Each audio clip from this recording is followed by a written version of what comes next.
Selamat pagi, masih bersama Pak Leo di Adem Ayem YouTube channel. Pada kesempatan hari ini kita akan melaksanakan kegiatan pembelajaran kembali. Kali ini kita menginjak kepada tematik 4C atau tema 3, subtema 2 pembelajaran hari kedua. Mengenal sumber daya lingkungan. Tujuan pembelajaran kita, anak-anak mampu menjelaskan sikap yang harus ditunjukkan dalam melaksanakan kewajiban, menjelaskan manfaat melaksanakan kewajiban dengan rasa tanggung jawab, melaksanakan kewajiban dengan rasa tanggung jawab, menjelaskan keragaman ekonomi di provinsi setempat, menceritakan keberagaman di wilayah setempat, dan menerapkan sikap menghargai keberagaman. Pendidikan karakter yang kita kembangkan adalah cinta tanah air. Mengenal sumber daya lingkungan. Indonesia kaya akan sumber daya alam. Tumbuhan termasuk salah satu sumber daya alam. Tumbuhan sangat bermanfaat bagi manusia. Untuk memenuhi kebutuhan hidupnya, manusia juga memanfaatkan tumbuhan. Manusia memanfaatkan hasil hutan dalam berbagai kegiatan ekonomi, seperti membuat kerajinan dari bahan kayu dan membuat ukiran. Pengolahan hasil hutan dapat menjadikan lapangan pekerjaan bagi masyarakat. Untuk itu, kita wajib melestarikan sumber daya alam di lingkungan sekitar supaya tidak habis dan dapat digunakan untuk kelangsungan hidup manusia. Mari kita menyanyikan lagu Cinta Negeri dengan nada dasar Do sama dengan F. Dari lagu di atas diceritakan bahwa Indonesia memiliki tanah yang subur dan indah, banyak rumput dan tumbuhan serta satwa. Kita harus bangga akan keindahan alam Indonesia. Maka kita wajib untuk melestarikan. Sebelum kita lanjutkan, Bapak ingin menyampaikan, tetap menjaga kesehatan supaya badan kita tetap sehat dan kuat. Kita lanjutkan. Kita sudah mengenal kegiatan ekonomi, produksi, distribusi, dan kegiatan konsumsi. Kegiatan ekonomi dilakukan untuk memenuhi kebutuhan hidup manusia. Mari kita ingat kembali bahwa kegiatan produksi adalah kegiatan menghasilkan barang atau jasa. Kegiatan distribusi adalah kegiatan menyalurkan barang dari produsen ke konsumen.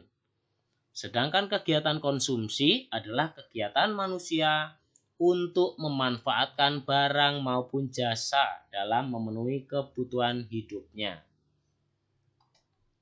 Nah, perhatikan gambar berikut. Gambar pertama ada seorang nelayan sedang menangkap ikan. Gambar kedua, ini ibu-ibu sedang membuat kerajinan tangan. Kemudian ada dokter sedang memeriksa murid anak-anak. Kemudian ada guru sedang mengajar. Ada pedagang buah dan pembeli buah. Kemudian ada pedagang oleh-oleh dan ibu sedang membeli oleh-oleh. Nah, berdasarkan gambar di atas, tuliskan berbagai kegiatan ekonomi yang termasuk kegiatan produksi mana, kegiatan distribusi mana, kegiatan konsumsi mana. Kegiatan produksi contohnya, membuat anyaman, bagus. Menangkap ikan, bagus. Petani buah, iya. Membuat oleh-oleh, seperti apa? Misalnya kalau di Jogja, pembuat oleh-oleh bakpia. Nah, itu termasuk kegiatan produksi. Kegiatan distribusi, contohnya apa? Dari gambar tadi. Bagus, pedagang buah. Guru itu mendistribusikan ilmu pengetahuannya kepada murid. Dokter mendistribusikan kemampuan mengobatinya kepada pasiennya. Pedagang ikan membeli ikan dari produsen atau dari nelayan, kemudian dia jual kepada konsumen. Jadi pedagang ikan adalah seorang distributor. Nah, itu melakukan kegiatan distribusi. Kegiatan konsumsi, membeli buah, membeli oleh-oleh. Pasien berobat ke dokter, itu merupakan kegiatan konsumsi. membeli souvenir yang dibuat oleh pengrajin. Nah, itu adalah contoh-contoh kegiatan konsumsi. Sekarang diskusikan tentang perilaku berbagai kegiatan produksi, distribusi, dan konsumsi yang berada di provinsi kalian. Kalau di tempat Bapak ada pabrik sepatu, itu kemudian ada pedagang sepatu, kemudian ada pembeli sepatu. Misalnya ada petani. Nah, kegiatan distribusinya apa? Pedagang beras. Nah, kita lihat dulu kegiatan produksinya. Petani, pembuat anyaman, pembuat sendal, pembuat tahu, pabrik tahu itu ya, pembuat tempe atau pabrik tempe. Nah, petani distribusinya apa? Pedagang beras, itu merupakan kegiatan distributor. Pedagang souvenir, itu kegiatan distribusi. Toko sendal, toko sepatu, itu merupakan kegiatan distribusi. Tukang sayur mendistribusikan tahu tempe. Nah, konsumsinya siapa? Ya, ibu-ibu rumah tangga membeli tahu, membeli tempe, membeli anyaman, itu merupakan kegiatan konsumsi. Oke. Setelah mengenal berbagai kegiatan produksi, distribusi, dan konsumsi, kita akan mengenal berbagai jenis pekerjaan masyarakat untuk memenuhi kebutuhan hidup. Pak Yuda ingin mengetahui pekerjaan orang tua Melati. Apa pekerjaan orang tuamu Melati? Ayahku bekerja di kantor pajak dan ibuku sebagai guru, Pak. Oh, jadi orang tuamu bekerja di bidang jasa. Kadang ayahku menjual barang elektronik. Oh, jadi ayah Meli menjadi distributor elektronik yang bergerak di bidang jasa. Sedangkan kakek Rere, kakeknya Bagas, sebagai produsen yang menghasilkan barang berupa ukiran. Kakekku sebagai pengrajin ukiran di Jepara. Nah, kakeknya Bagas sebagai pengrajin, dia menghasilkan barang-barang berupa ukiran, menghasilkan barang. Sedangkan orang tuanya Meli adalah pedagang alat elektro. Dia seorang distributor, kegiatannya adalah distribusi. Setelah membaca percakapan tadi, ceritakan keragaman kegiatan ekonomi di sekitar tempat tinggal kalian dengan cara mengisi tabel. Guru menghasilkan jasa atau barang? Guru bergerak di bidang jasa. Sekarang dokter, pilot, pelukis, pengrajin kursi, desainer. Kalau dokter, jasa. Pilot, jasa. Pelukis, menghasilkan barang berupa apa? Lukisan. Bagus. Pengrajin kursi menghasilkan barang berupa kursi. Desainer menghasilkan barang berupa apa? Hasil karya desainnya. Misalnya gambar rumah, desain gedung, dan lain sebagainya.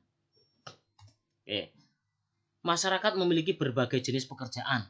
Di antaranya sebagai guru, buruh pabrik, pembantu rumah tangga, pedagang, dan petugas dinas kebersihan. Serta masih banyak lagi yang lain.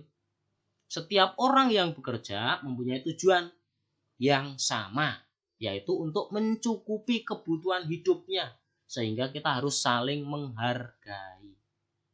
Boleh nggak mengejek pekerjaan orang lain? Tidak. Kita harus menghargai apapun pekerjaannya. Tidak boleh mencela, harus menghormati karena pekerjaan itu sesuatu yang sangat bermakna bagi keluarga. Nah, amati gambar berikut. Coba ceritakan perilaku yang menunjukkan sikap menghargai keragaman berbagai jenis pekerjaan. Gambar pertama adalah guru. Gambar kedua adalah nelayan.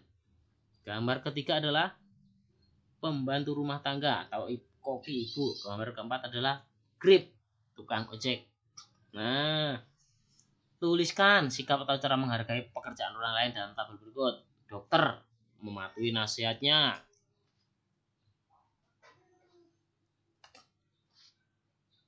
Melukis, pengrajin kursi, desainer, bagaimana menghargai dokter, mendengarkan nasihat dokter, pelukis, menghargai hasil karya lukisannya, pengrajin kursi, menggunakan kursi yang digunakan dengan baik, desainer, menghargai hasil karya desainernya. Terus bagaimana cara menghargai gambar yang di atas tadi? Nah, pikirkan dengan baik. Oke. Nah, kita sebagai warga, sebagai makhluk sosial selalu membutuhkan orang lain dalam melaksanakan tugas dan pekerjaan. Berbagai bidang pekerjaan seperti perikanan, kerajinan, jasa, pertanian, dan lain sebagainya itu saling berhubungan. Oleh karena itu, menghargai pekerjaan orang lain merupakan salah satu kewajiban yang harus dilaksanakan sebagai warga masyarakat. Siswa juga mempunyai kewajiban yang harus dilaksanakan, yaitu apa? Belajar. Nah, merawat tanaman di sekolah. SD Tunas Mandiri memiliki sebuah taman. Taman itu dipenuhi dengan bermacam-macam tanaman hias dan tanaman apotek hidup. Tanaman tersebut ditanam oleh para guru dan murid-murid. Mereka sedang melakukan kegiatan merawat lingkungan sekolah. Seluruh murid diimbau untuk membawa satu jenis tanaman hias atau tanaman apotek hidup. Mereka membawa alat untuk menanam, yaitu cetok, pot, tanah, dan pupuk. Bapak guru membantu mengemburkan tanah dengan menggunakan cangkul. Para siswa mendapat tugas untuk merawat tanaman sekolah. Kelas melati mendapat jadwal hari Kamis. Anak-anak melaksanakan tugas dengan penuh tanggung jawab dan teratur. Ada yang menyiangi rumput, membersihkan daun-daun yang sudah mulai kering, menyiram tanaman, memberi pupuk, dan mengemburkan tanah di sekitar tanaman. Taman di sekitar Melati tampak subur dan indah.